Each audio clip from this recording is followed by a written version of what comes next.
Bonjour les élèves, alors question du jour aujourd'hui, pourquoi l'eau ça mouille? Alors pour répondre à cette question, il va falloir d'abord que je t'explique un petit peu comment la molécule d'eau est constituée à l'intérieur, ce que tu ne vois pas quand tu bois de l'eau.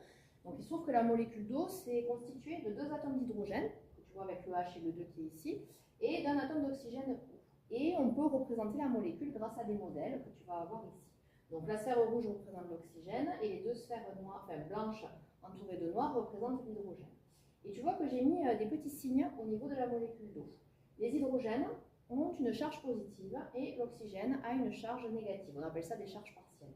Et il se trouve que l'eau a la propriété de former des liaisons entre molécules qu'on appelle des liaisons hydrogènes. Ça consiste en fait à avoir une charge positive d'une molécule d'eau qui va faire une liaison avec une charge négative d'une molécule d'eau, ce que je t'ai représenté avec les petits pointillés bleus. Donc là, tu vois, les molécules d'eau que j'ai représentées forment des liaisons entre elles. C'est ce qu'on appelle la cohésion.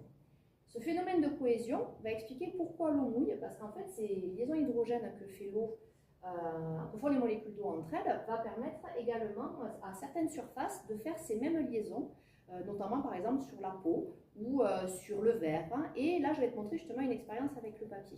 Donc il se trouve que là j'ai pris deux liquides, j'ai pris de l'eau et j'ai pris de l'huile. Et ce que je vais faire, c'est que je vais faire une petite répartition d'eau de chaque côté de la feuille et également de l'huile.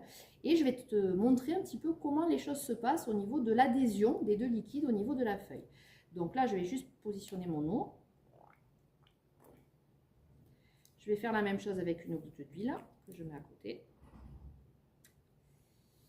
Et là, tu vois que la goutte d'eau, elle a eu tendance à s'étaler un peu plus facilement que la goutte d'huile. Et maintenant, si je fais ça, et que je te montre, tu vois que la goutte d'eau a fait une tâche plus remarquable que la goutte d'huile au niveau de la feuille. Elle a eu plus de facilité à s'étaler. C'est parce qu'en fait, les molécules d'eau qui sont à l'intérieur de l'eau que j'ai posée sur la feuille ont formé des liaisons hydrogènes avec la surface, ce qui a permis à l'eau de s'étaler. En fait, elles se sont accrochées au papier, elles se sont étalées progressivement. Alors que les molécules d'huile, elles, n'ont pas cette possibilité de faire des liaisons hydrogènes et du coup, elles ont beaucoup plus de mal à s'étaler sur la feuille. Le phénomène en fait de mouillage de l'eau vient de ce phénomène-là. C'est-à-dire que tu as la cohésion entre les molécules d'eau et tu as également l'adhésion des molécules d'eau à la surface, ce qui leur permet de s'étendre sur toute la surface. Et c'est pour ça que quand tu te mets de l'eau dessus, tu as une facilité plus importante à répandre l'eau tout le long de tes mains plutôt que l'huile parce qu'il y a ce phénomène de liaison hydrogène entre les molécules. Voilà, j'espère que j'ai répondu à ta question et puis pour d'autres questions, c'est dans la petite boîte.